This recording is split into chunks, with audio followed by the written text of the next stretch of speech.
Assalamualaikum warahmatullahi wabarakatuh, brothers and sisters in Islam. Welcome to another edition of my podcast, TMA Talks. Yes, with me, all the way from Michigan, United States. His name is Brother Ehteshaam Gulam. I hope I pronounced your name correctly, brother. Welcome to the show, brother. Thanks for having me. Yes. So anyway, I think, if I'm not mistaken, I think you were one of the earlier Muslim YouTubers who's very still active on YouTube, answering the claims of Christians. In fact, I still remember when I was looking for YouTube videos answering claims against Islam. One of the earlier channels that I found was actually yours. Okay, so maybe, brother, maybe you can tell us about yourself, how you get involved in apologetics, and just a introduction to the viewers, inshallah. Oh yeah. It all started back in I think it started back in 2004, or I'm sorry, 2006 or 2004. Yeah, 2006. At that point, I just went to university. I didn't care about religion. I didn't care about I just wanted to get in and get out of school. I was like one of those kids. I wanted to get in, get that degree, and get out and start working. I think So that's what everyone, at that age, that's what everyone thinks of anyway. Yeah, exactly. So I was 18 years old. Just get me out of school. I hated school my whole life. I wanted to get out of there. So what happened was I actually met a Catholic priest. That's what he's the one who got me involved in apologetics. Believe it or not, because back then I barely knew about Islam. I barely knew about Christianity. I didn't know anything about the Bible, the Quran. I knew some basic stuff on the Quran. That's my parents were Muslim, so you know some basic stuff, but you don't Yes. know like everything. You don't know a lot of it. So, So if you don't mind me asking, what did this Catholic priest say to you that made you get interested in apologetics? yeah. So basically, he was actually one of my professors, and he would say things in that class, and then after that we would have conversations about various things, and then I said, well, I'm Muslim, but that just namesake Muslim. I don't really practice or whatever. I'm just trying to take my classes and get out.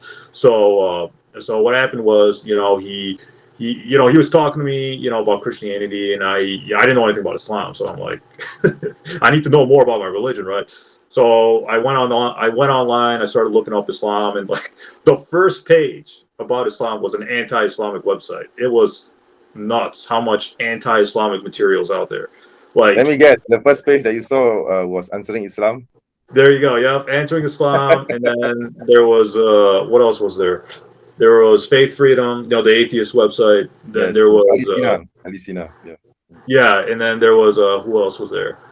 There was a bunch of Christian websites. I forgot Bible.ca, all that. Like that's a Canadian website Yeah. with that anti-Islamic material in it. So there was like all kinds of nonsense on the internet about Islam, and I knew it was nonsense because they were saying stuff that I know wasn't true, right? Like you worship the black stone. No Muslim worships the black stone. Like what are these guys like smoking, right? Yes. So So, I what? By the way, what year was this? This was around early this was 2000, 2006. 2006. So yeah, this 2006. was, So, okay, this was yeah. around So the time I was. This is actually around the time Bismika was quite active. oh well, okay. So yeah, that's what I was saying. Like there was tons of anti-Islamic websites out there. Tons of anti-Islamic websites on Google. Right? There was I don't know, hundreds of these Christian pages or atheist pages. Uh, about Islam, which were just spreading lies about Islam. And I know this because, even though I didn't have much knowledge back then, I knew what they were saying was wrong. Right? It was just flat out nonsense, or was taking things out of context. I knew this, even though I didn't have the knowledge.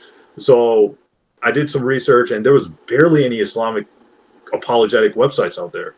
There was I think there was only two, you and Osama Abdullah from Answering Christianity, and that website was just a mess. There was just all kinds of even he wasn't Brother evil. Osama, I think you see, Brother Osama, he just collects material and he just puts on his website. He doesn't really Yeah, it was categorize like them. no organization. It was just him going crazy, him not answering the specific arguments, and just attacking the Bible like 90% of the time.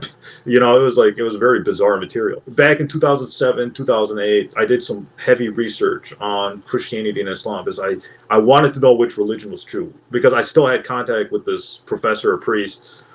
Because like the first university I went to was a teaching university. So what that is like in teaching universities, the teachers and students have like a closer relationship, so you can visit their office hours, etc. So I still stayed in touch years after I took that guy's class, about various things.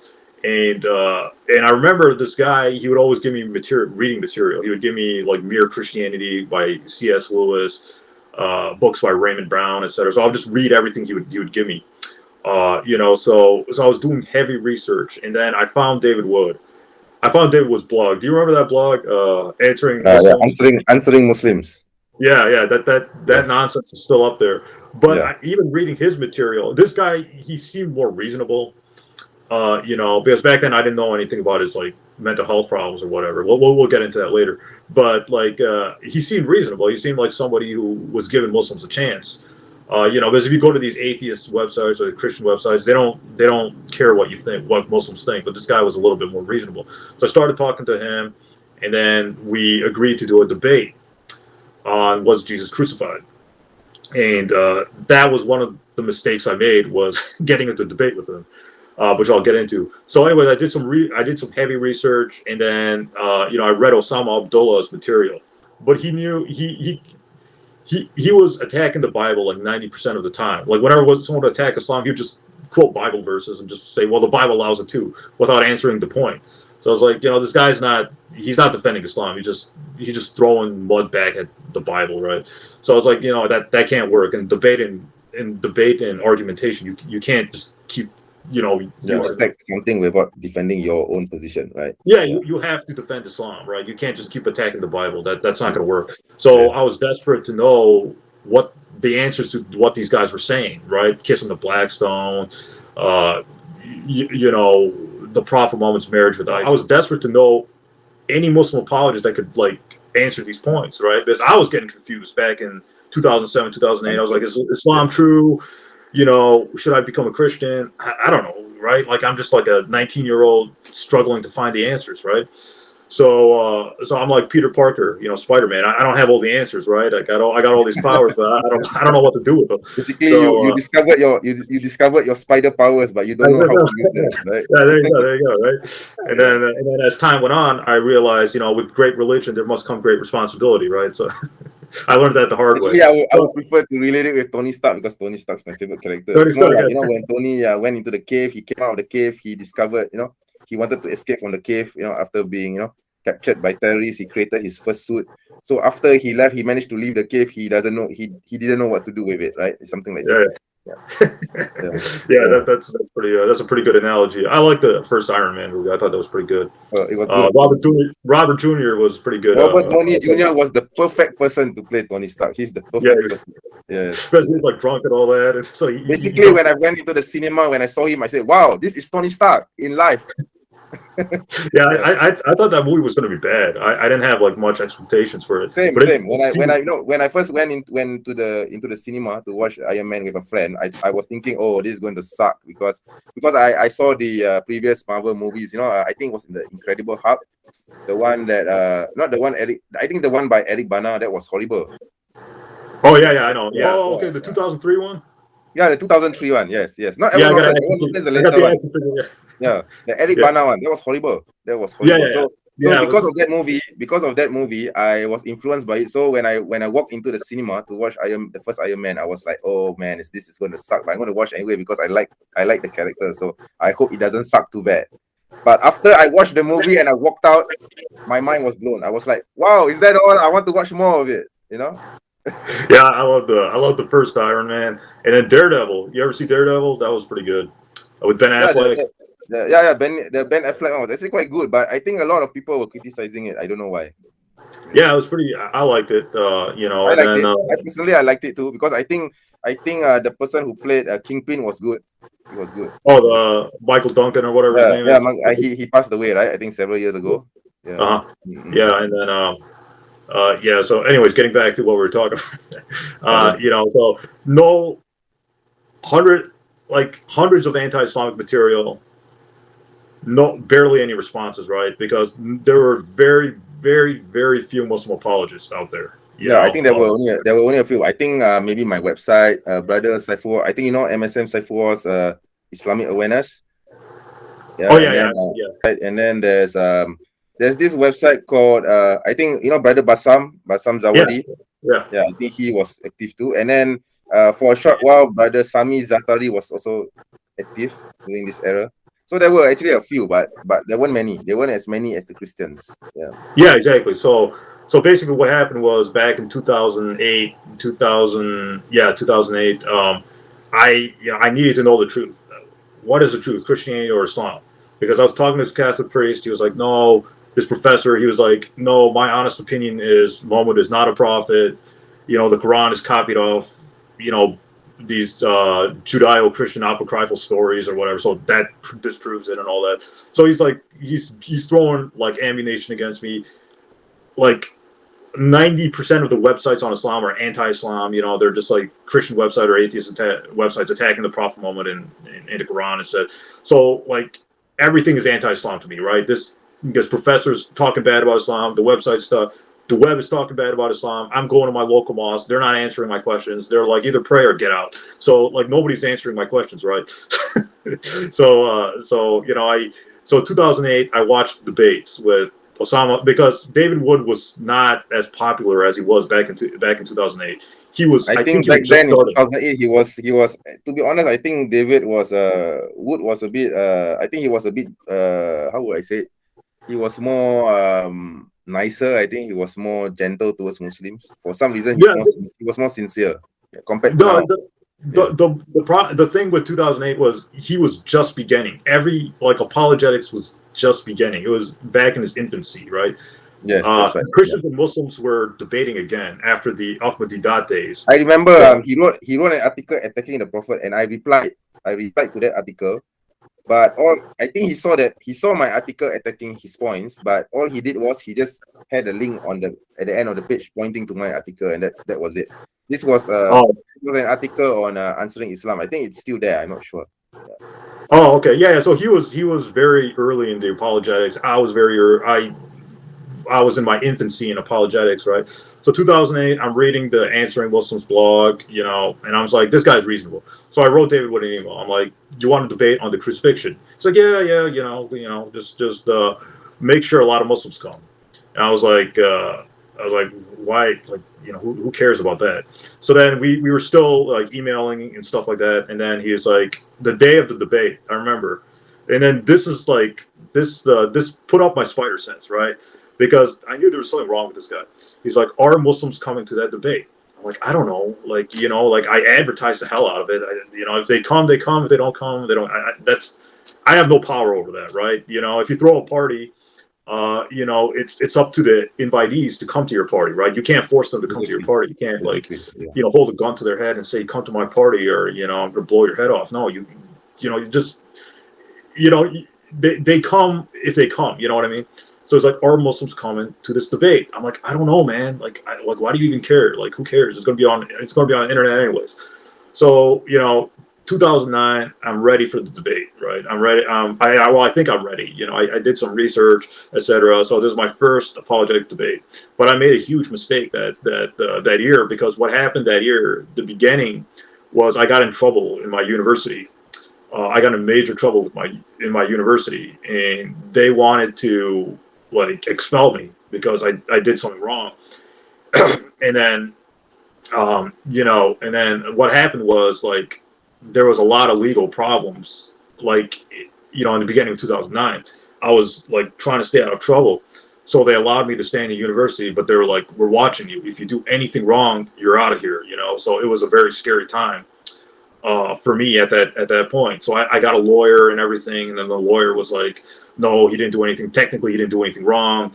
And then you know, I barely stayed out of trouble, right? So you know, it could have been even messier.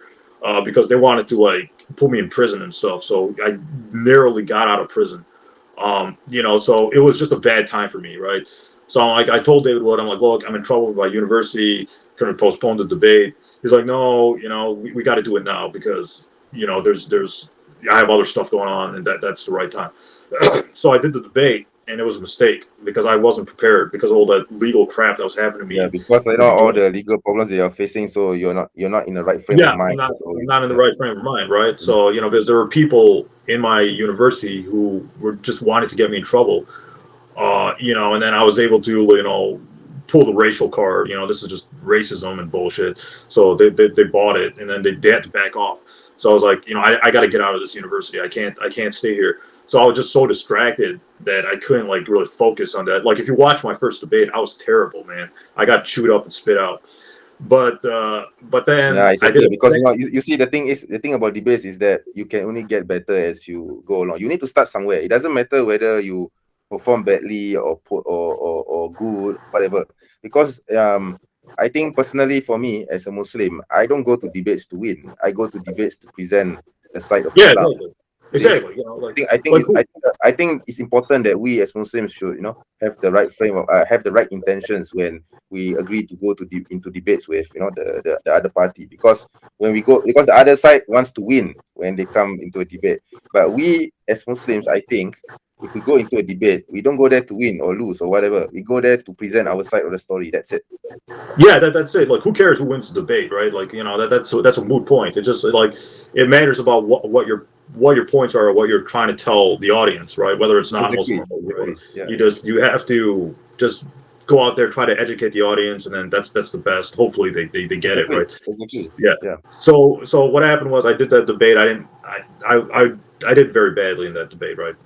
So then the second debate I did was with a Christian woman named Mary Jo Sharp on the same thing: was Jesus crucified, resurrection? I heard this name before. Mary Jo Sharp. Was she part of X17 at the time, or was she some? She was. Well, she had her own thing, but she was under David Wood. She was like a lackey. I think she was under X17 as well at the time. Yeah. So back then, her, Nabil Qureshi, who else? Anthony Rogers. There was another lady as well. There were two ladies, not just Mary Jo Sharp. There was another lady as well. I don't remember. Was there an old lady? I don't remember that. I don't remember. There were about 4 or 5 people under X17. Yeah. Oh, okay. Yeah, I know Sam Shamoon. Well, he was answering. No. Sam Shamoon wasn't part of X17. He was. Oh, okay. So this was like back in the early. I don't remember who the other people were. I know it was Anthony Rogers, something like that. I don't remember. But anyways, I did a little bit better in that debate, but I didn't win that debate, right? I did a little bit better. And then what happened was after that, I started talking to Shabir Ali and Bassam Zawadi, right? I started talking to those people because those people were already established in the game. I was just like very new to the game. Those people were established. So Shabir Ali I discovered Shabir Ali after I did those debates back in 2009 or whatever. And Shabir Ali was just like, he was on fire. He was just like, why didn't I know about this guy before? He was just like killing all the points and stuff like that. He was like refuting the points and stuff like that. So he was a really good debater, or he was a really good speaker, or whatever. So like I had tons of respect for Shabir Ali. Technology has a way to bring us together, etc. So basically, and then what happened was I did a debate with James White, right? And that was the biggest mistake I made in my life, because number one, it was sprung on me last minute. I had no time to prepare for that shit. And then the second point was, and then here's the point I want to make for any Muslim apologist watching, any future Muslim apologist watching. If you're not prepared to debate, don't debate, because those people will chew you up and spit you out alive. You have to come prepared. If you don't come prepared, it's not going to work, right? So I didn't come prepared for that debate. This guy, I didn't like this guy. What happened was 2010. 2010 was the worst year of my life. I remember like everything was going wrong for me. Everything was bad for me that year. Like, I finally transferred out of my university, but I couldn't start until the fall. So I left that university because of those extended problems. And then, I was going through some financial hardships, and, it was just a bad time for me, right? Like I didn't have a job. I wasn't even in school. My parents were supporting me. you know, I was supposed to get married. It didn't happen. She ran away with somebody else. Yeah, it was a very bad time for me, right? Like everything was going down the toilet, right? Like, you know, but my I think this was I think this was a worst challenge for you. I think in a way. yeah, You yeah. know, So you know, my future wife left me. I got no money. You know, I'm not in school. My parents are supporting me. I got, you know, everything's just going bad for me that year. So then some Arab Christian calls me. He's like, "Do you want to do a debate with James White?" I'm like, "I don't know, man. I got, you know, like there's some like bad things happening to me. I'm trying to go back to school. I gotta get a job. You know, my wife like ran away from me, or my fiance ran away from me. Like bad things are just happening like all over the place. Can we do it some other times?" Like, no. He's only in town this time. Just come. It'll be a friendly discussion. This was George Sayegh. You know George Sayegh? no, I've never heard of him. So George Sayegh, let me explain. George Sayegh organizes those Christian Muslim debates, right? So he's some Arab Christian.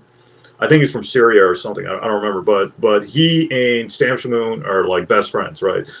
Is he still active? Is he still around?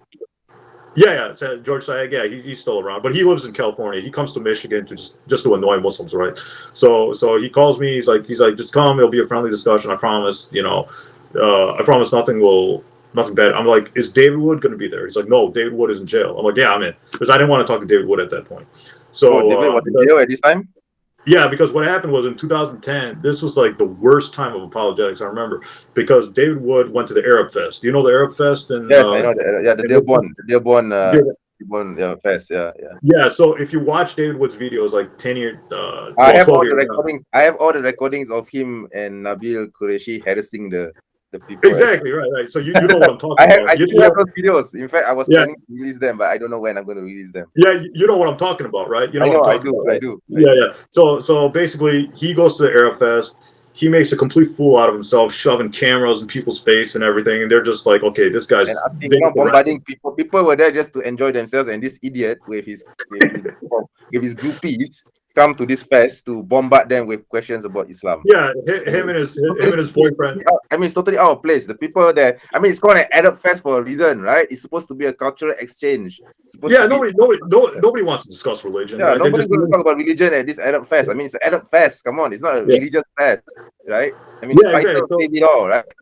Yeah. So what happened was he goes to the Arab Fest. He's just like making an ass out of himself, right? He's trying to get attention, right? Because like let me say something about David Wood. I know what his problem is. Like he needs attention from Pacific people, right? Like he needs attention from Muslims. Like if you don't give David Wood attention, that's like the worst thing you can do to him, right? You can insult him, you can insult his wife, you can just insult his disabled kids, whatever. That's fine. But if you don't give him attention, that's you know, it's like that movie Mean Girls, right? Like Regina George, he's like that. Like if you watch that movie, that girl. Yeah, I watched Mean Girls. I watched Mean Girls featuring Lindsay Lohan. Yeah, I'm actually a fan of Lindsay. Actually, to be honest, I'm a fan of Lindsay Lohan. Oh yeah, so I watched most of her movies. So one of them was Mean Girls. Yeah, exactly. So it was a good movie, right? Even though it was a girl movie, it was a good movie because it kind of shows the hierarchy of like that popularity thing and stuff like that. In high school, right? In a average American high school. I don't know whether it's true. I don't know whether it's accurate, but it pretty much shows the structure of a high school, right? Yeah. Exactly. So I went to American high schools, and I think the movie's kind of exaggerated, but they kind of get some stuff right here. But the whole point is, if you watch that movie, Regina George, she needs attention. All eyes on her, right? When she walks through those high school hallways, all the eyes have to be on her. She's got to have the latest, you know, clothes. Every girl needs to follow her, etc. So my point is, David Wood is Regina George. If you're a Muslim, go watch Mean Girls. There's no bad scenes in there or whatever. So it's kind of like it's PG-13, right? So there's no like nudity or sex scenes or whatever. So I don't know I think some Muslims will find problems with it, but I mean, just watch it and just enjoy it as a movie. I mean, exactly. I mean, don't go into the haram halal debate, all right? Just watch it. Yeah. But it's a good movie. It's a good movie because like it gets the aspect of that attention seeking before social media, right? This movie came out before social media.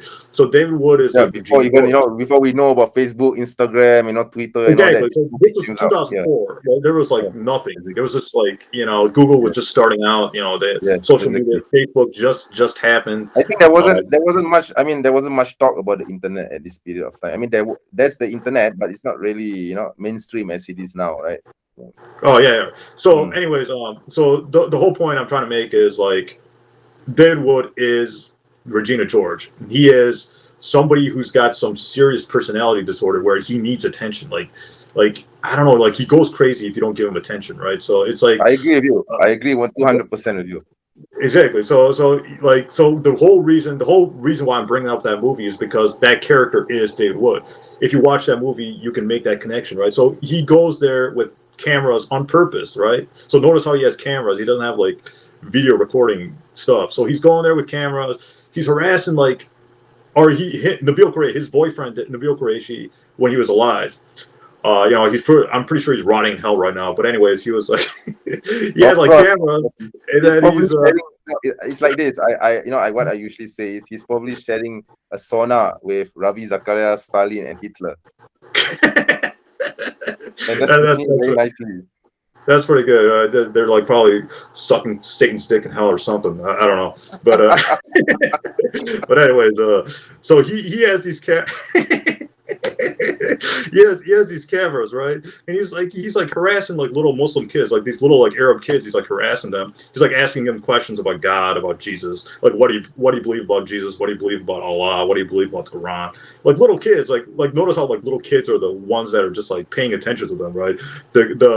The other Arabs or the other people in that fest are just like walking back, like whatever, I don't care. So then he's harassing people, and then he starts harassing. I think he was also handing out pamphlets, Christian pamphlets too. Yeah, exactly. And that's whatever, that's fine. In America, you can do that. That's fine.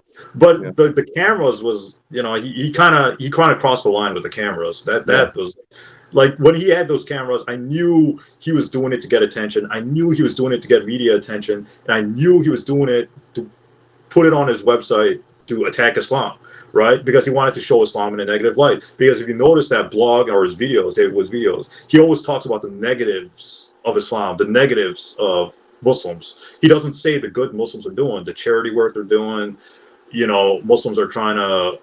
There are Muslims out there who are trying to make the world a better place, right? Basically, he's how will you say, he's the first Islamophobe. Before the term Islamophobe was coined, he's the archetype of an Islamophobe. Right. Exactly. Right. So this guy, he's making Muslims look bad using these little Arab kids. He's just like annoying everybody in the festival and everything. And then if you notice, like he wanted to go after like adults, right? Because a lot of little kids were like surrounding him. So he was like annoying adults and everything. So some guy, he's like, okay, you know what? He's attacking the festival. He's disrupting the flow of the festival. So then they called the police, and the police were like, "Put the camera down." They told him and his friends to put the camera down, or we're arresting you. And David Wood's like, "No, I'm still going to record." And Nabil Qureshi's like, "No, I'm still going to record." So like in America, if a police officer tells you something, you do it. You don't question them, or otherwise you can go to jail, right? So then they were like, "No, we're still going to record." So they go to jail, right? So they spend the night in jail. But so how long were they in jail? By the way, do you know? One day. I want to say one night or one day. It wasn't a long period. I know that. It was like one day. I thought it was at least. It should have been a week at least. Yeah, exactly. So their charge was disrupting the peace. They were arrested for disrupting the peace. In Malaysia, if you were charged with that and you are convicted for that, you'll get at least 1 week jail. Exactly. So these guys got off lucky, right? They were there for like at least a day or a night. Then George Sayegh, some Arab Christian bailed them out. I don't remember who. I think it was George Sayegh. I believe it was George Sayegh. But anyways, they got bailed out eventually. So what happened was somebody was supposed to do that debate with James White. Somebody named Sheikh Awal, right? He backed out. He said, "No, I'm not going to debate them. I'm not going to debate him because of what happened with David Wood." Now, the problem was with Sheikh Awal was he did the dishonorable thing. He should have honored that contract. He should have been there and did that second debate. But then he's like, "No, I'm not going to debate you Christians because, you guys are causing too much problems. I don't want to be associated with you." And I think he made the right move, but I think he did the dishonorable thing, because when you do a debate with those Christians, like most of the time you sign a contract. You have to be there because they organized it. You know, they paid for it, et cetera, et cetera. So this guy was like, nope. He bailed. He's like, no, I'm not getting involved with you. You guys are wasting everybody's time. You're causing too many problems. I'm out. So then George Said calls me. He's like, can you do this debate with James White? Because we really need a Muslim there. I'm like, no, you know, things aren't going too good for me. I don't have time. I didn't prepare. You know, I'm trying to find a job. I'm trying to go back to school. You know, I can't help you. He's like, please, it'll be okay. It'll be friendly. There's no David Wood. He's in jail. Because I had problems with David Wood back in his blog because he was making fun of me on his blog. I'm like, stop it. I'm like, if you continue that, you know, there's going to be consequences. So he kept like making fun of me on his blog. So I attacked him on my website, and then he didn't allow me back on his website. So I was like, okay, you know what? I don't care about you, David Wood. You do your thing. I'm going to do my thing. You know, to hell with you. So I'm doing my own apologetics then, and then George Said's like, no, it's not going to be like that. He's not going to be like David Wood. He's gonna, you know, he's going to be nice and stuff like that. So then I'm like, okay, fine, whatever. If you need a Muslim that badly, I'm in. So I drive to the location, right?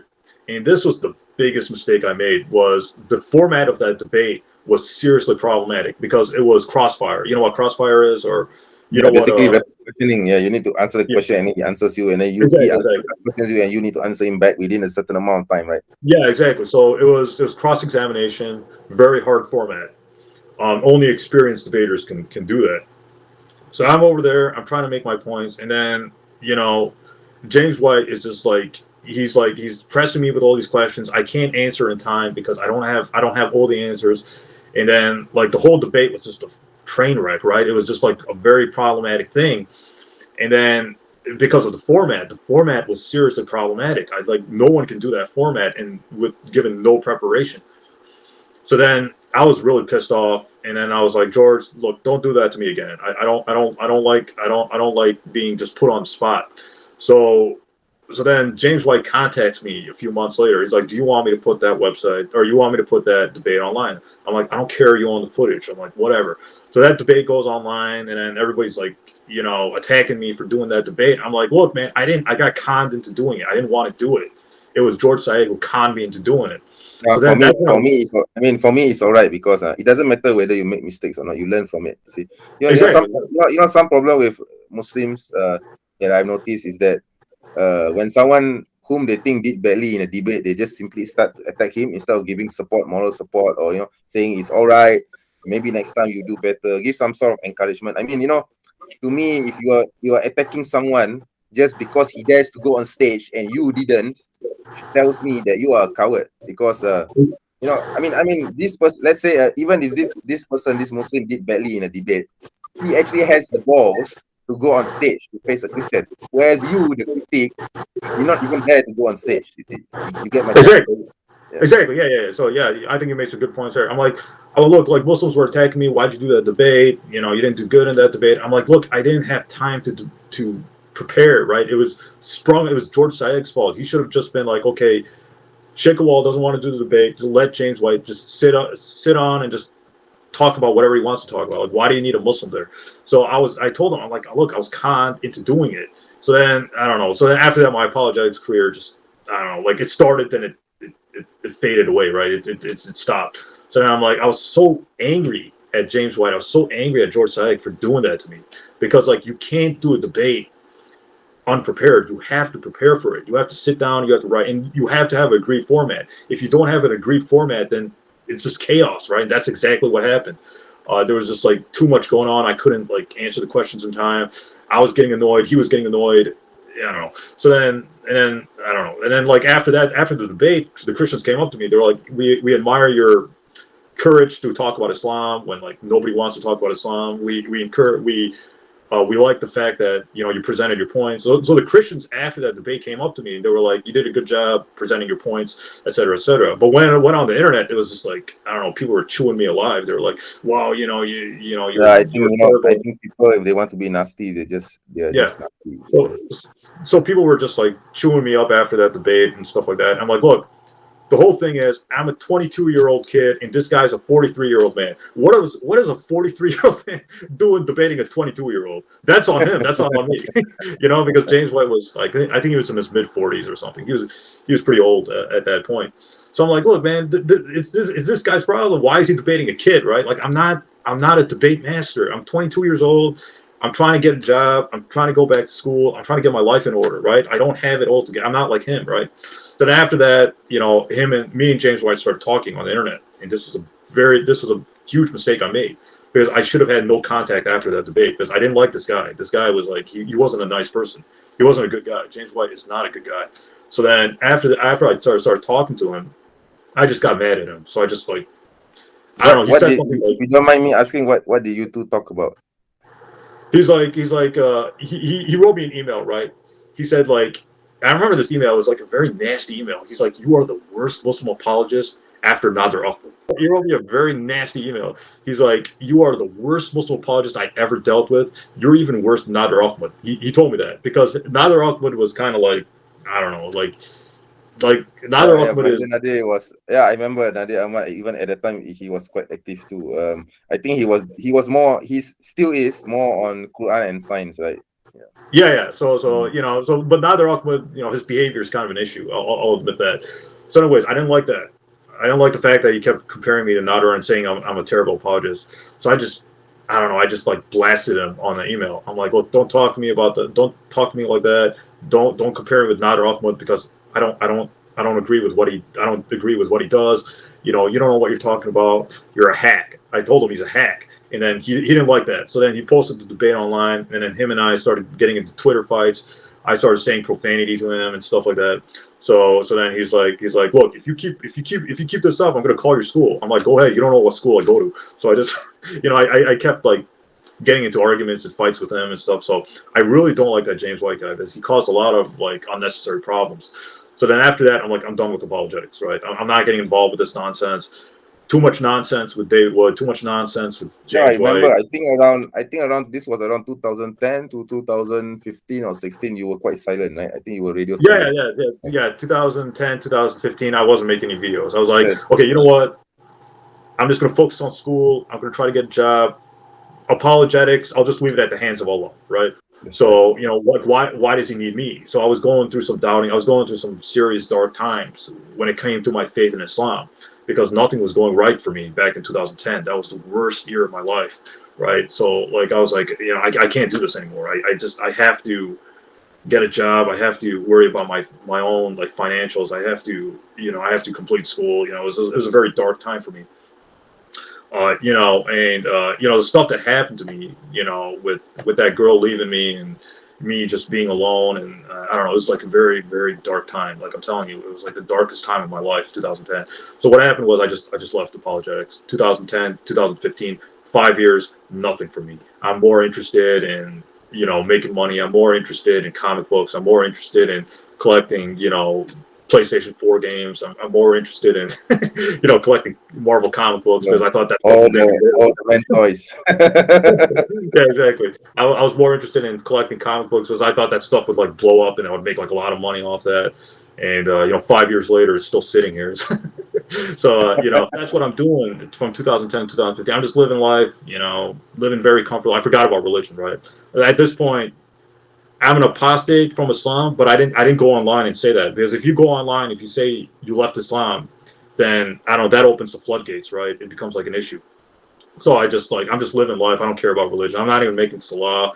I'm not, you know, I'm not even fasting. I'm just like whatever, or, you know. So I'm just living my life, you know, going to school, collecting comic books, playing PlayStation 4 games. So I just forgot about religion.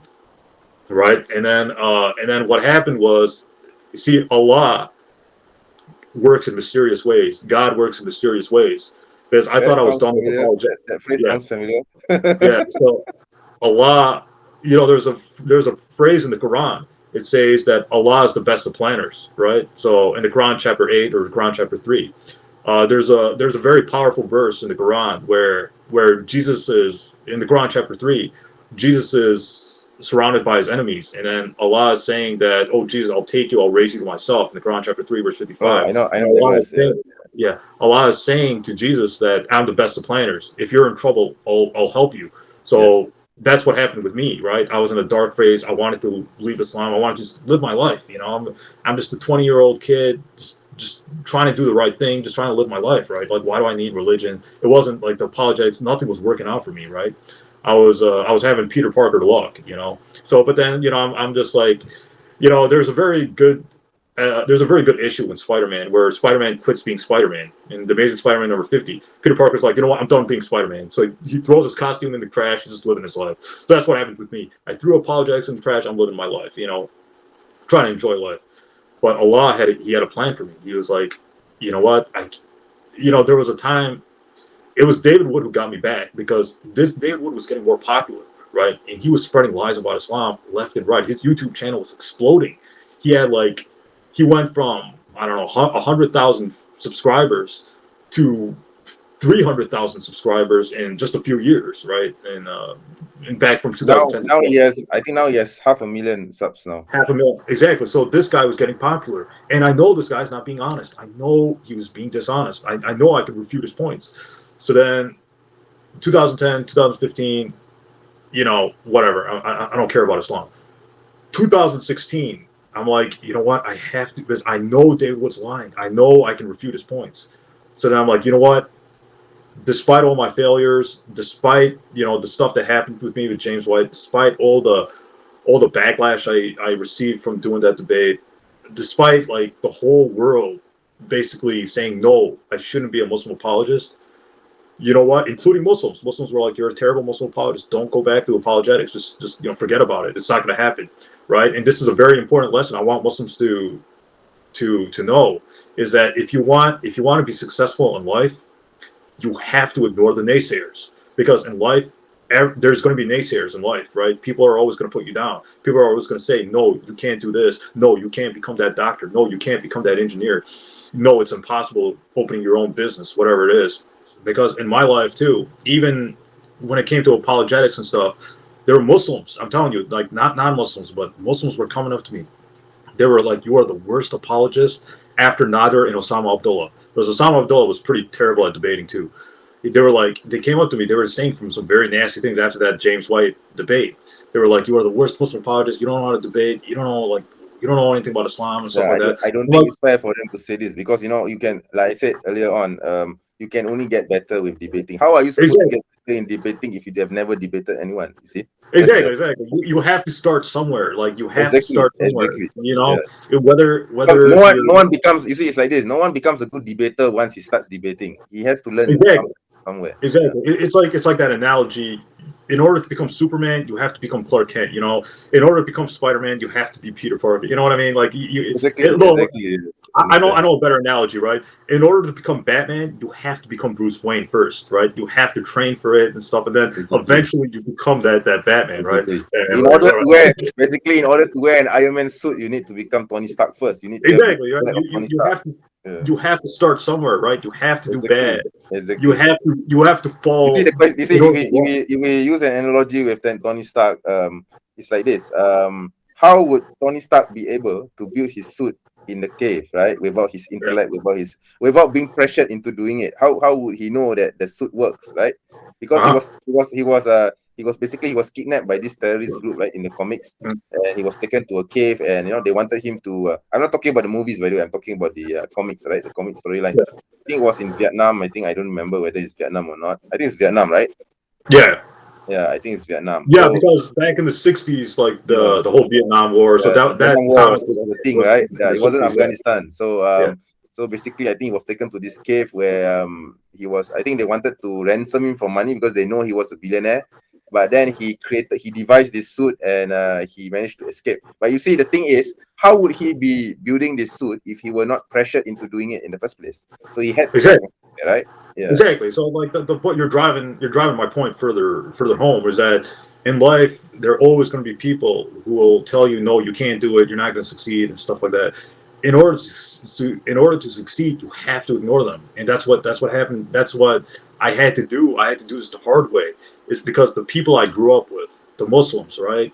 My local mosque, they were like, no, you're not going to become an apologist. You're not going to become the next Ahmadinejad or Shabir Ali or Zakir Naik, because a lot of people were like impressed with Zakir Naik, even though he kind of doesn't know what he's talking about. I don't think I want to be like Zakir Naik. You see, the thing is, me and Zakir Naik, our approaches, Dr. Zakir Naik, our approaches are totally different. You see? So why should I become like Zakir Naik? You see? Yeah, why exactly. should I become like Dr. Zakir? Exactly. Yeah, because Zakir Naik, he says a lot of stuff that's I don't think is correct. I think Shabir Ali is a little bit better, but Shabir Ali actually like reads, Well, you see, the material. thing is, about Dr. Zakir, he's a da'i. Okay, so he does the call to Islam also.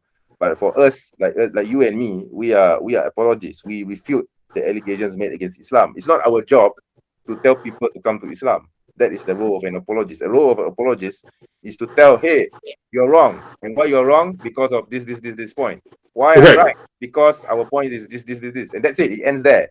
It does. We don't say, hey, you're wrong, so please come to Islam. No, we don't have that caveat. Come to Islam. We just defend our religion, and that's it.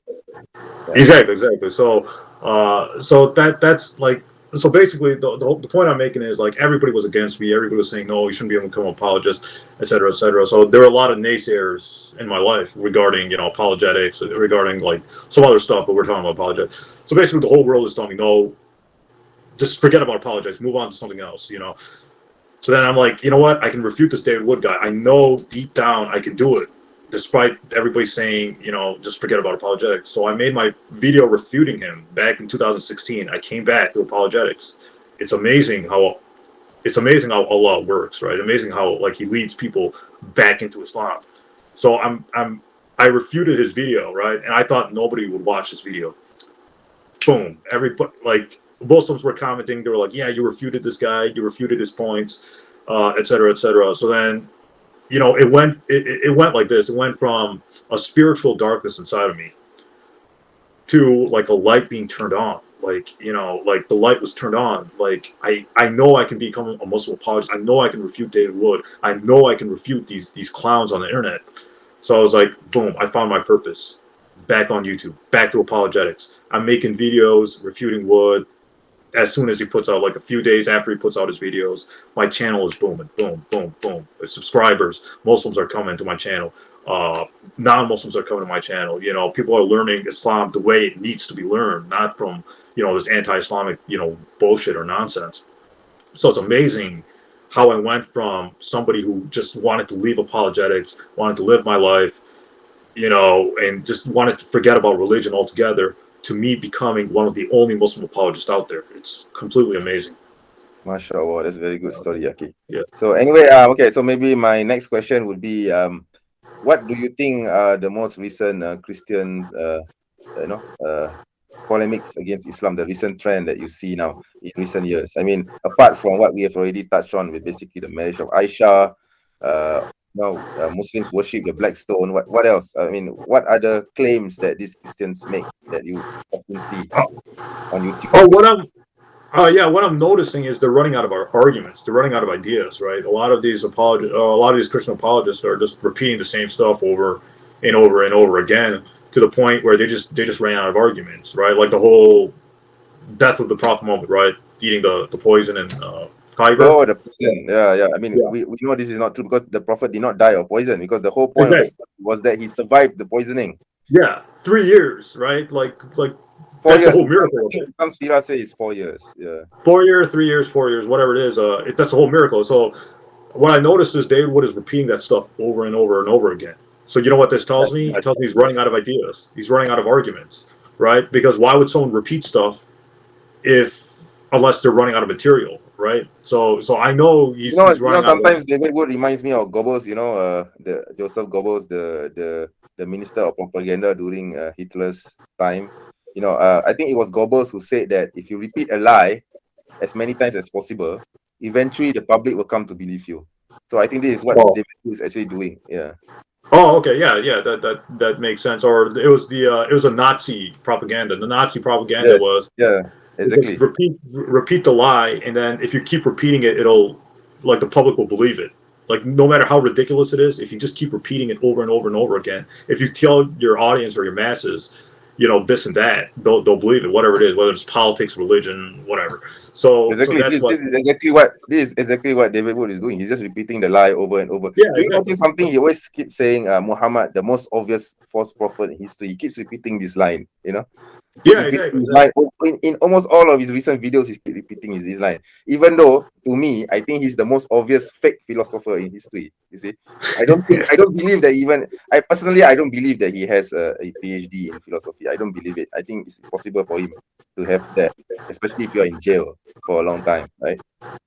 Yeah, that kind of yeah, that's a good point. Like if he's been to jail, wouldn't they? I don't know. It's kind of hard getting a PhD job if you have that felony record on your record. So I don't know. But he doesn't teach at a university. I know that he just makes YouTube videos.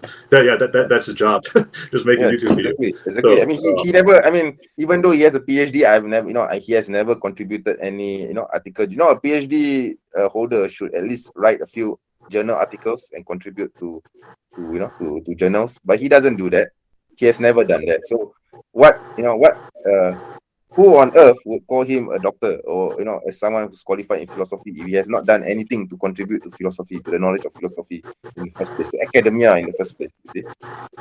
oh yeah. So yeah, I mean that's a good point. Is you know, does he have that PhD or not? Or like when I think of a PhD, I think of For a me, college. for me, it's a very huge question mark. I don't believe it personally. I don't believe it. Yeah, it's kind of awkward that you have a PhD who's not teaching at a university.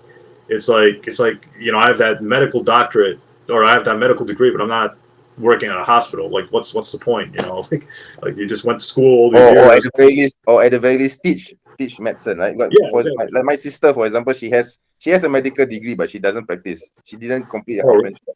She doesn't oh complete. really? She didn't complete a housemanship because of because the housemanship practice in Malaysia is how do I say it? There's some bullying involved, okay, and my sister didn't like it, so she left her housemanship before she completed it. But she's teaching at university. She's teaching medicine at university. So Oh really? yeah. That's right. That's the thing. So even though she does not practice medicine, even though she's qualified to practice, but she still teaches. She still contributes to the medical community in a way because she trains future doctors.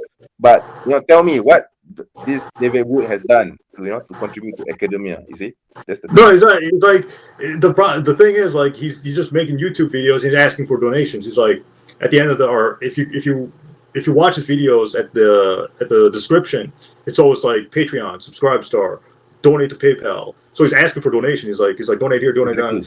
there. Exactly. It's like he's like I don't know, man. He's literally like the most self-serving person I know because he'll do anything for two things: attention and money.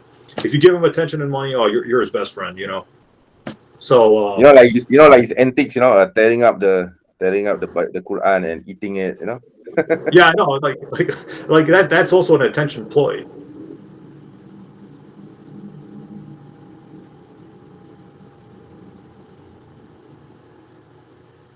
Oh, You see, I have Bibles here. You see, but I don't eat them. I don't tear them apart. I keep them very nicely. You see, this Bible has been with me since I think this Bible has been with me since 2000. It even still has the price tag. It's still neat. oh, really? See, I kept this Bible for years, but this idiot David Wood, he comes along and he tears out a page of the Quran and eats it. I mean, Yeah. You know why? You know why he did that, right? You know why he did that? He did that just to get attention. Like he wanted to like cause controversy. He wanted to cause like a backlash, right? So he wanted the Muslims to be like he's attacking the Quran. He's ripping up the Quran. So he wanted that. He wanted their if I'm not reaction. mistaken, a few months back, he started, tearing up pages from the Quran and turning it into origami castles and objects. And he tried to sell them on YouTube. That's right. He tried to sell them on eBay. Oh yeah, that's right. Oh yeah, I remember that. Right. So look at the antics he has to go to try to provoke Muslims emotions, right? He has to go through these like ridiculous things. He has to do these ridiculous things just to get Muslims' attention, or not. Like I don't know what he's after now. I think it's more Muslim attention. But anyways, he has to do these like ridiculous things in order to get all eyes on me, right? All attention on me. Yeah, basically he's the Regina George of the Christian apologetics world. I like. Yeah, he's Regina George, right? And then Sam exactly Shamoon is like George. Yeah. Sam Shamoon is like who's the other Gretchen, right? Gretchen was like the right hand man, or like the Oh, that's second in Sam command. Shamoon. Yeah, yeah, he's like Gretchen, right? So he's like David Wood's. Well, David Wood. You ever notice David Wood's like mean to Sam Shamoon? You ever notice? Sorry? You ever notice that David Wood is like he's actually mean to Sam Shamoon? You ever notice that? Actually, I want to tell you this.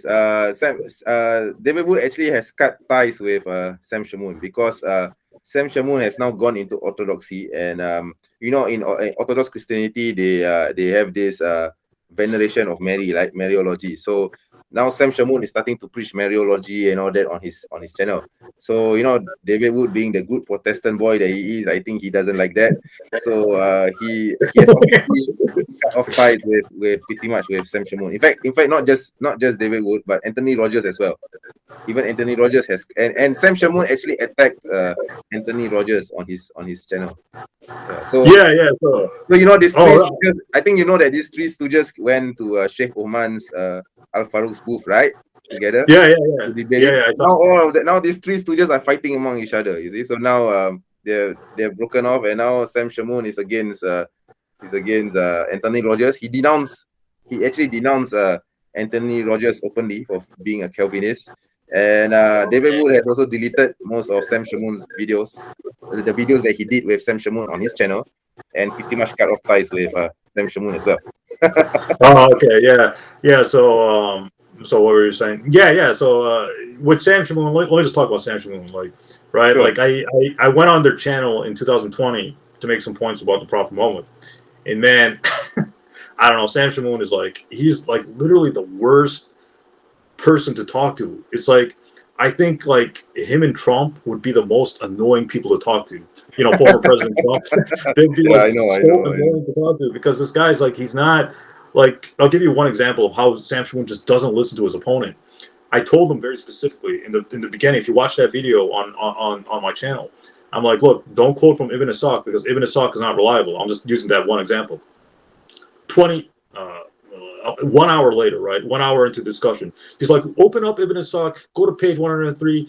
You know, Ibn Ishaq accepts, you know, that John wrote the Gospel of John. I'm like, look, I just said that Ibn Ishaq is not reliable. I just said that, right? I just said that Ibn Ishaq is not reliable. Why are you telling me to go to something which I just said, which I just explained is not reliable, right? And he's like making up all kinds of No, that's excuses. I'm his. like, You see, look, that's his favorite source. If you look in his articles, in answering Islam, the ones that he writes against Islam, especially, you will find that he quotes a lot from Ibn Ishaq, and also he also quotes a lot from Reliance of the Traveler as well. So he thinks that oh, okay. so he thinks that these two materials are, you know, somehow against Islam. I mean, he can twist them to his advantage against Islam. But the problem is that, like you said, Ibn Ishaq is not reliable because Ibn Uh-huh. Ishaq himself says that he's a historian. He's just recording. He's just putting up stories from what he heard from other people, and he does not check that it's not, or he does not check its reliability because he's a historian. He says that in the preface,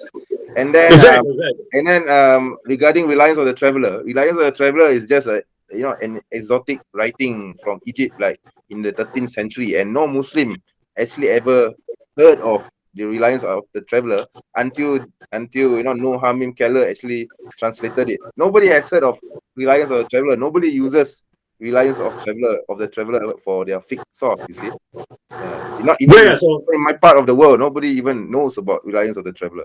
yeah, that's how unknown it is, right? So getting back to Ibn Ishaq, I told him like in the beginning of that discussion of the debate, oh look, don't quote from it because like you don't even need to go to external sources.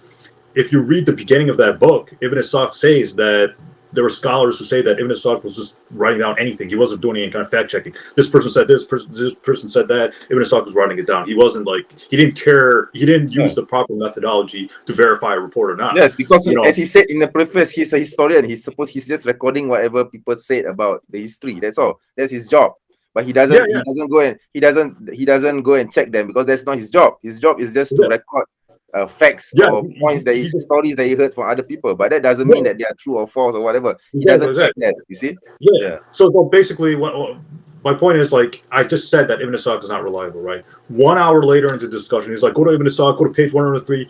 Ibn Ishaq said that John wrote the Gospel of John, because we're talking about does I the know Quran. Sam Shamoon, that botak. By the way, botak means body, and that botak is an idiot. Yeah, I know. Yeah. So basically, what is that, Malaysian or something?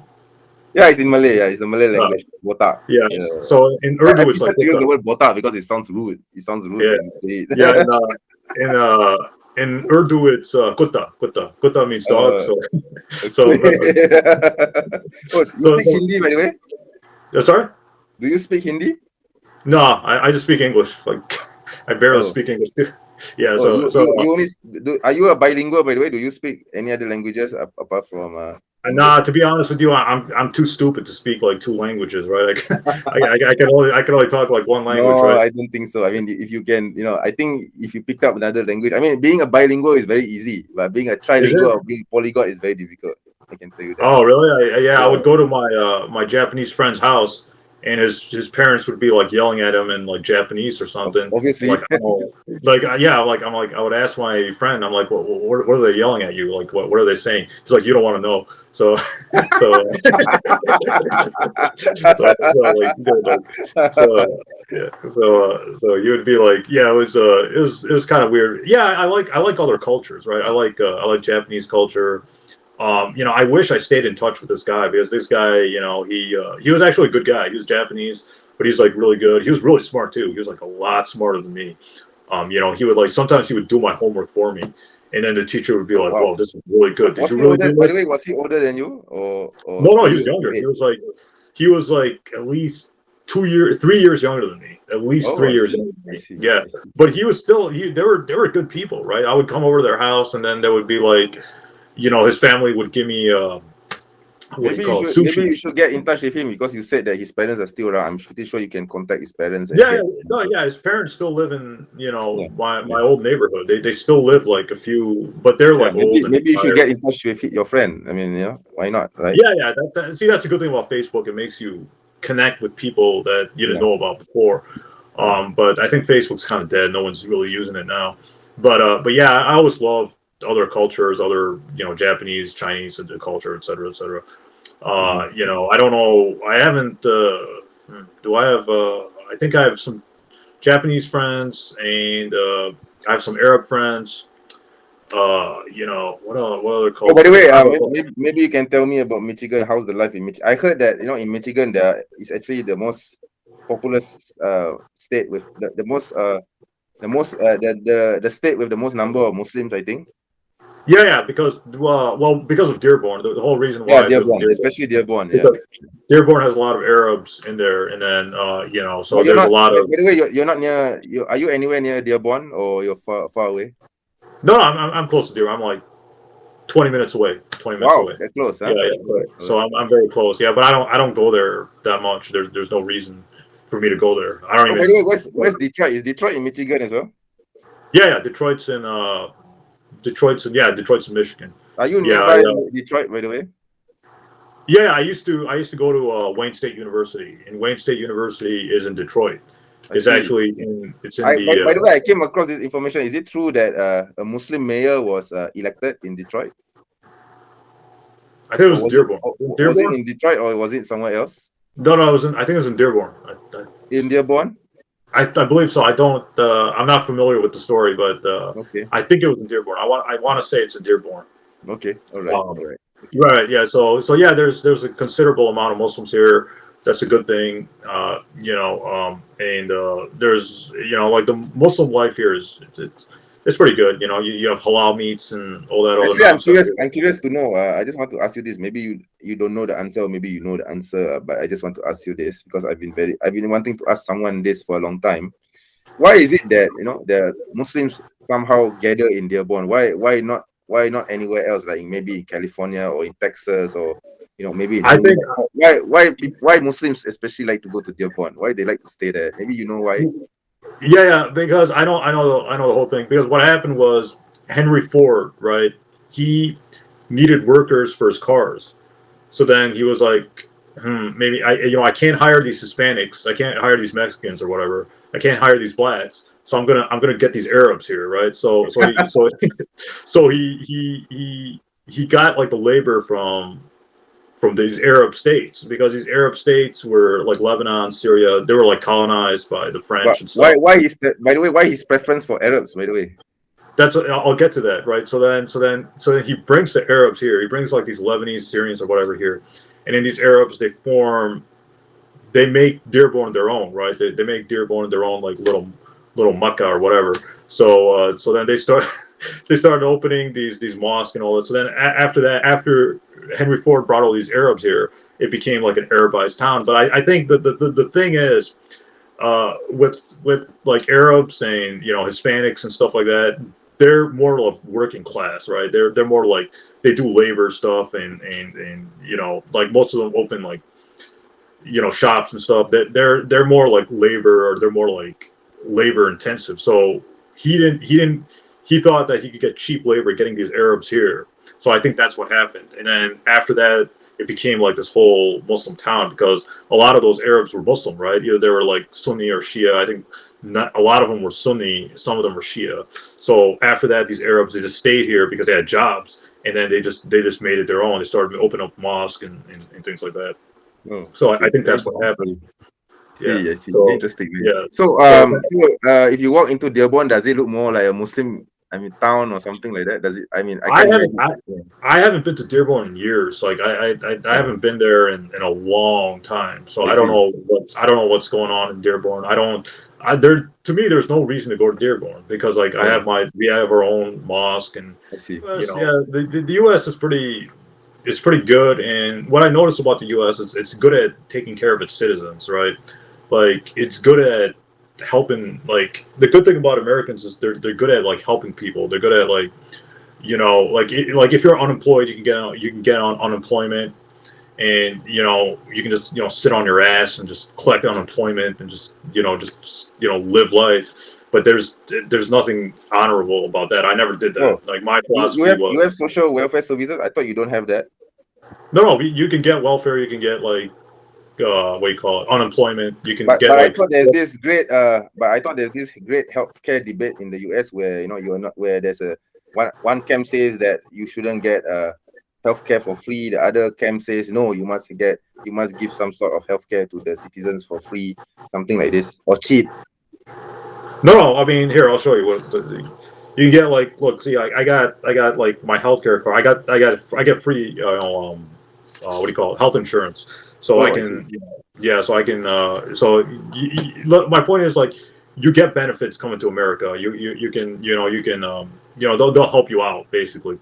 So that's the whole thing. But my philosophy was you always have to work for money, right? I'm not like one of those people. Yeah, I'm not like, I don't like accept donations or whatever. My philosophy was you always have to work. So basically what were we saying? What were we talking about? Yeah, America, it's pretty good.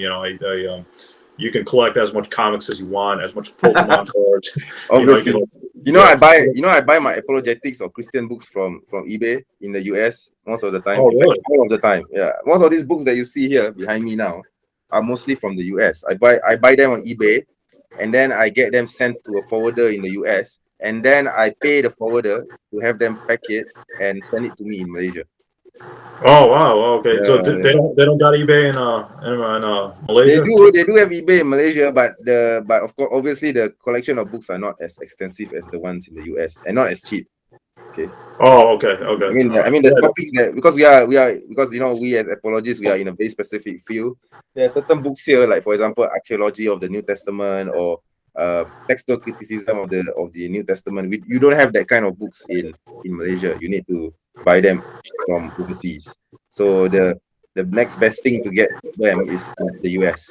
Yeah, UK is too expensive. UK has a good number of books too, but it's too expensive for me. So the next cheapest option for me is the US. Yeah. The UK is pretty expensive because they have pounds, they don't have dollars. Exactly. The pound is quite expensive. USD is actually compared to pound, I rather pay in USD. So yeah. Oh, okay.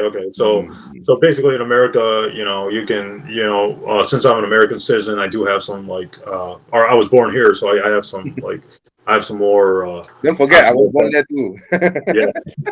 Yeah. So if I wanted to, I could run for president. So Yeah, obviously. So, maybe we can wrap this up. So maybe maybe you can share, in conclusion, maybe you can share your thoughts, what Muslims should do to counter this, or to how would I say, to protect themselves from, their iman from this kind of negative influences from people like the idiot David Wood, Sam Shamoun, maybe Anthony Rogers, or any one of them, maybe even James White. So what is your advice to Muslims who encounter this sort of material, and what they should do All to right, let me just finish. Let me just finish up with what I was saying about Ibn Ishaq first. So basically, I told him, like, don't quote from Ibn Ishaq. It's not reliable. 1 hour later, he quotes from it. Even David Wood was like, Sam, Ehteshaam said that it's not reliable. So why are you going to that unreliable source? So then after that, I realized. Then he brought up kissing the Blackstone. This whole nonsense. And then I'm like, look, man, I just explained that. Why are you just repeating that stuff over and over again?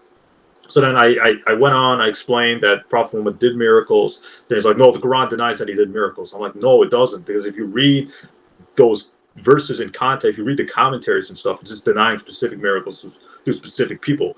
Yes, the Prophet Muhammad did miracles, but to the eyes of the disbelievers, they just said, well, it's magic or whatever. They didn't think it was miracles, right? So I explained that point. I said that the Prophet Muhammad's prophecies came true. The doctrine was the same as the Old Testament. Worship one God. It's the New Testament that says something different. God is 1 and 3, or God has a son.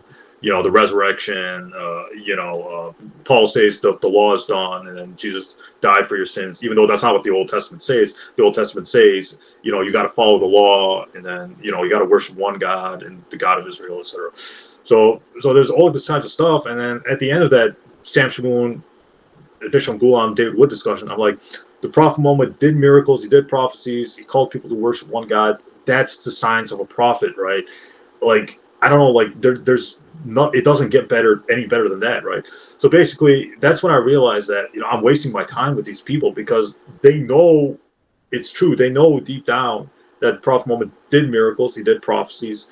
They know that stuff, but they're just repeating the same stuff over and over again, just to yeah, confuse their audience. just like Goebbels, remember? Just like Goebbels, repeating Yeah, the same lie exactly. over and over again. Yeah. Yeah. So then I realized that I'm just wasting my time, because apologetics is not the way it was 10 years ago, right? Now you have like YouTube. Now you have like more information coming to you, right? Like back 10 years ago, it was very difficult getting any kind of Islamic apologetic material, because there was so much Christian material out there, but there was very, very few Islamic apologetic material out there, right? Like, I'll give you one example: the preservation of the Quran, right?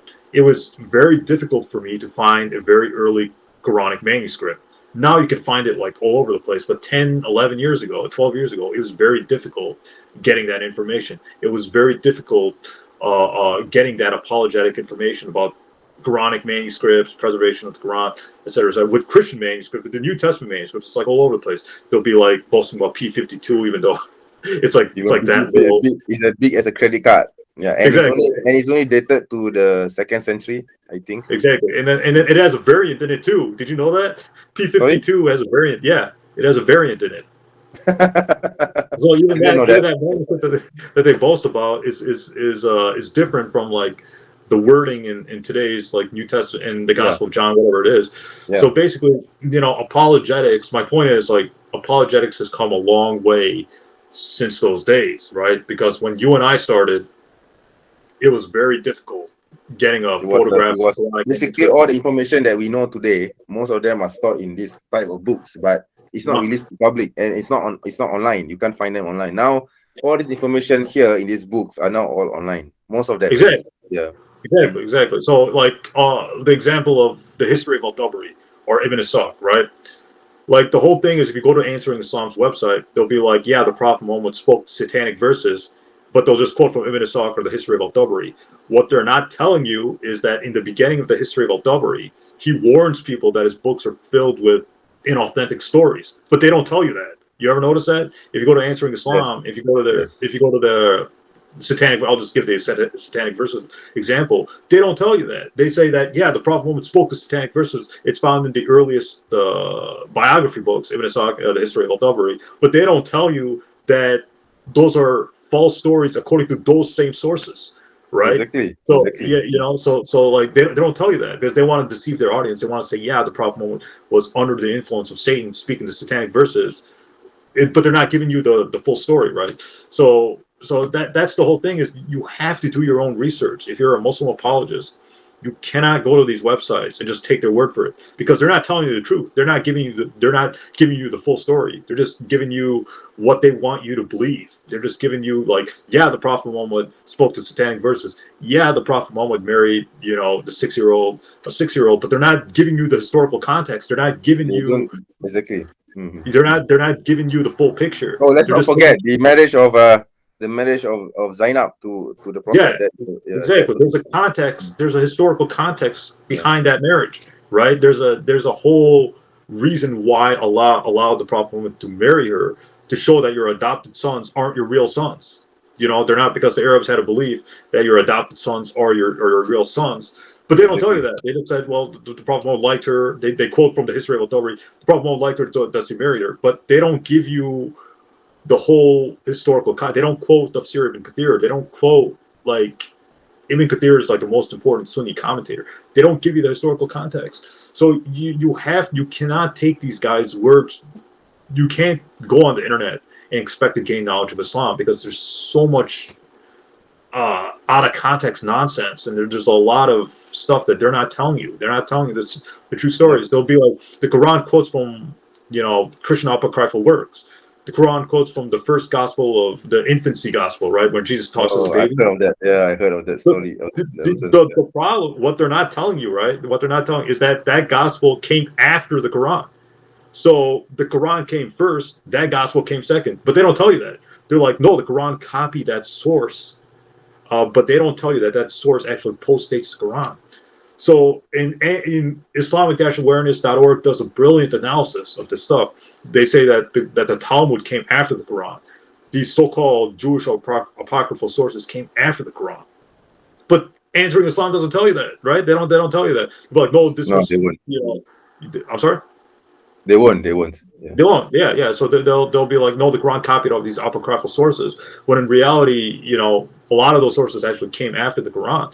So you have to do your own research. You cannot take these guys. You can't believe these people. You have to do your own research. When you do, you find out that these people are either dishonest or they're ignorant of the facts, right? It's like one of those two. So I don't know. Like, the future of a Muslim apologetics is something which I'm not 100% sure on. I don't know what's going to happen in a few years, right? Because now with the internet, we're having massive apostasy from Islam. We have people like, I hate to say this, but apostate prophet and Abdullah Sameer and all these people leaving Islam and becoming agnostics or atheists and just repeating the same repackaged But I nonsense. don't think these people were Muslim apologists in the first place. They were just, some random idiots who decided, hey, I hate Islam and I just want to leave it. And then, oh look, I can make money from attacking Islam. So Yeah, exactly. why don't I make a YouTube channel attacking Islam? In fact, regarding this Abdullah Sameer character, I know for a fact that he created a channel. Sorry, not a channel, a website. Before he became an apostate, that is, streaming Islamic lectures. Okay, I know for a fact he does this. He did this, but unfortunately for him, he did it at a time when YouTube was already exploding. So it was actually kind of foolish for him to do that, because people would prefer to go to YouTube to stream lectures rather than to go to his obscure website. And I think because of this, he got frustrated, and maybe he thought that the Muslims weren't supporting him, and somehow for some reason he went into a very dark place, maybe similar to how you experienced it, but for him it totally went sideways, and in the end he said, "Yeah, I want to leave Islam." Yeah, I believe that one of the reasons why he left Islam was because of his failed Islamic side. Okay. And another thing I want to tell you is that several years later, after he apostatized, I caught him promoting his Islamic website, even though he was no longer a Muslim. And this Islamic website of his was asking for donations. Okay. So he's and pretending. this was at the time when he's no longer a Muslim, and yet he still kept his website online, his Islamic website online. So it makes you wonder what his motives are. You see? Yeah. So he's kind of bragging. He's like, oh yeah, I had the first a Muslim website, Light Upon Light, whatever it's called. But it was kind of pointless because YouTube was just came out, I think. So you could just like Exactly. he was Yeah. paying hundreds of dollars to run that website when he could have just dumped it on YouTube for free, right? So it's just like it Exactly. was just nonsense Yeah, it to was, it was, begin it with. was. I think it was a doom project right from the beginning. Although I don't doubt his intentions at the time, that is.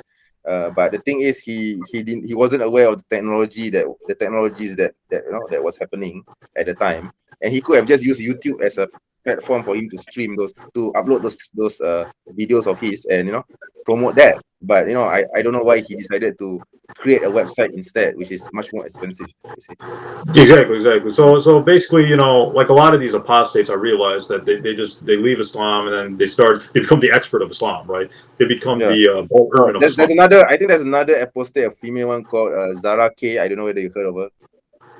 Zara K. A Zara K. Tanzanian. Yeah, Zara K. Yeah, Uh, Tanzanian. She's a Tanzanian. She claims to be a former Muslim as well.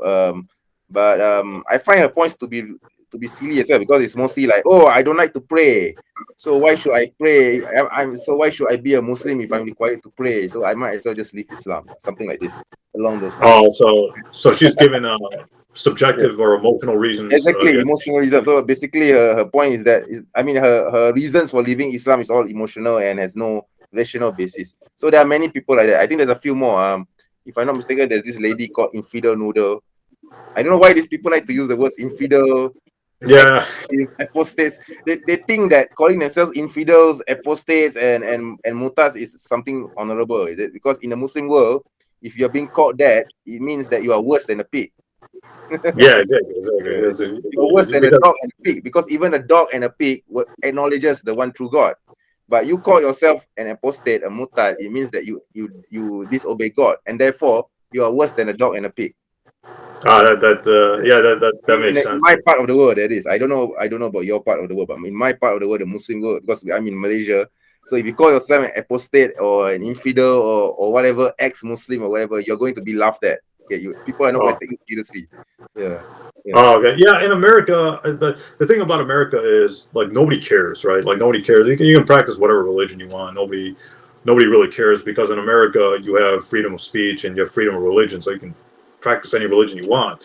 And because of that freedom Americans have, some people do leave Islam in America because they're within the right to leave Islam and practice whatever religion, whatever other religion they want to follow. So I think that's what happened with this Farhan Qureshi character.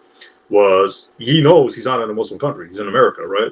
And in America, you can follow whatever religion you want. It doesn't have to be your parents' religion.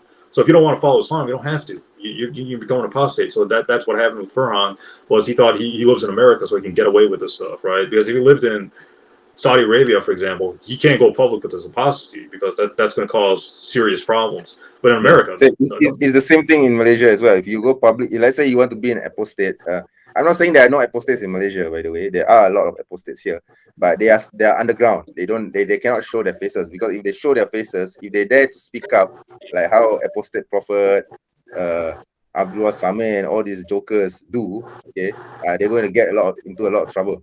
Okay, not just from the government, but also from the community. The community will pressure them into making them silent. We don't even need the government we don't even need the police. We don't even need to bring the police into this. The pressure from the community is enough to make them go silent. Yeah. Oh, okay, yeah. So basically, like what I was saying was like in America, nobody cares, right? If you leave Islam, it's between you and your family, right? The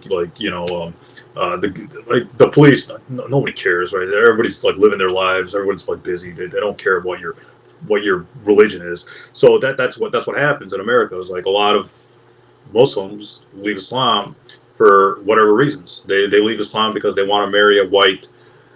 They want to marry a white person, right? Or they leave Islam because they're dating a white girl and their parents don't like that. So then they were like, okay, you know what? Screw this. I'm just gonna keep dating her, whatever. So it happens. I know it sounds silly, but it happens, right? Like sometimes, you get influenced by the other cultures, and then like the whites or whatever, and then you just want to, do whatever you want to be with them, despite your religion and stuff like that. Because the Quran does say, don't take Jews and Christians as friends, as allies. And then the Quran in other places says, and I believe the Quran chapter 98, Jews, Christians, and pagans are the worst of creatures. And that's actually true, because if you come to America, right, America's like 99% not Muslim, right? It's a majority, like everybody is like not a Muslim. Like 99% of the people are not Muslim. But look at the problems here. Look at the corruption. Look at the racism. Look at the I don't know. Like look at the interest. Look at all like the problems. Like America is a good place, but there's also like a lot of issues. There's a lot of racism. There's a lot of it's not always green on the other side, right? I mean, I think in America you have issues of racism, rape, murders. I think I especially find this quite strange that in the US is the only country in the world which has school massacres almost every time of the year. I've never heard of any other country in the world where some random shooter just goes into a school or a college or a university and just toss his gun into the campus or whatever, killing a lot of people in the process. Because I think America is the only place which has this kind of thing happening. To be honest with you. Yeah, you know why they do that, right? Because they don't want to do their homework. They want to get out of the exam and stuff. So they shoot up the school. And you know the thing is, it happens almost every year, which I don't understand why your government has not done anything about it. You see, it's not something. No, it's kind of weird because like in America you can have guns and stuff. So like these like little kids, they take guns and then they shoot up a school. But my thing is, it's like, why would you shoot up a school? It doesn't make any sense, right? Like if I'm but then again, I would probably go and ask this question: why do you even allow people to have guns in the first place? You see, I know it's something about the Second Amendment and that kind of thing. But in Malaysia we don't have guns. We're not allowed to have guns. Oh, and really? We have no problems, and we don't have any problems with that because we know that having a gun or having gun ownership is a very huge responsibility to make, and not everyone can have that responsibility. Okay, so that is why you don't see gun violence here, because guns are almost non-existent for the public.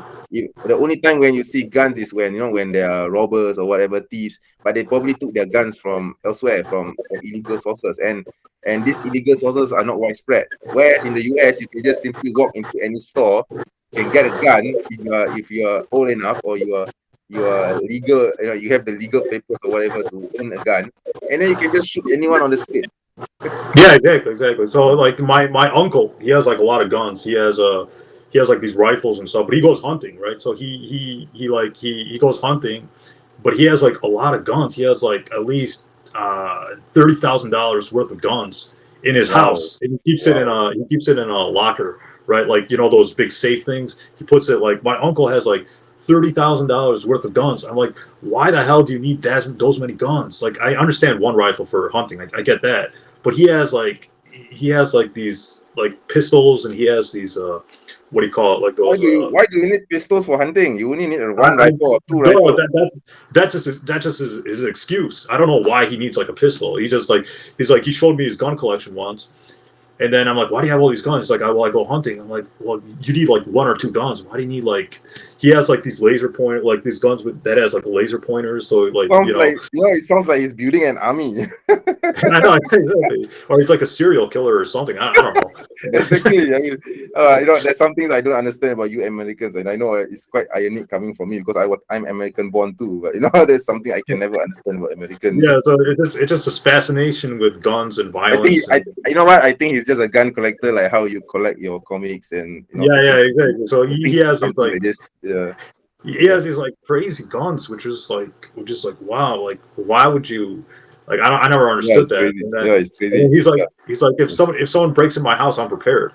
I'm like, yeah, you're prepared. So anyway, brother, maybe we can wrap this up. So anyway, thank you for coming on my show. Okay, don't go away yet. Anyway, don't go away yet. Thank you for coming on my show. I had a very fascinating discussion with you. Maybe in the future we can talk about Muslims in America. I don't know whether you are okay with the subject matter.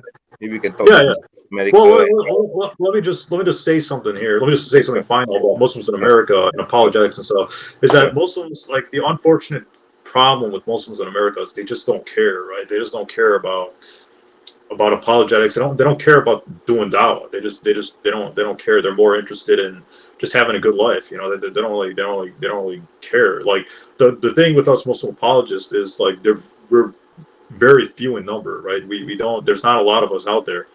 There's not a lot of us active out there anyways. Like a lot of Muslim apologists don't even do it anymore. Like Sami Zadri doesn't do it anymore. Hassam's not active in apologetics. The only people who are active are me, you, and Shabir Ali. Nader Ahmed doesn't count because Nader Ahmed's off the rails at this point. But like we're like the only people who still care, right? Like a lot of Muslims, they just don't care. They just want to, go eat in a halal restaurant and just call it a day. Like that doesn't work. And they just think just going to the mosque. Like a lot of problems with mosque now, it's becoming like a daycare, right? Like some Muslim parents just put their kids in the mosque and then they just go to work or whatever. They just think it's like a social country club or something. There's no connecting to God. There's no spirit. There's no, the whole point of Islam. What does Islam mean?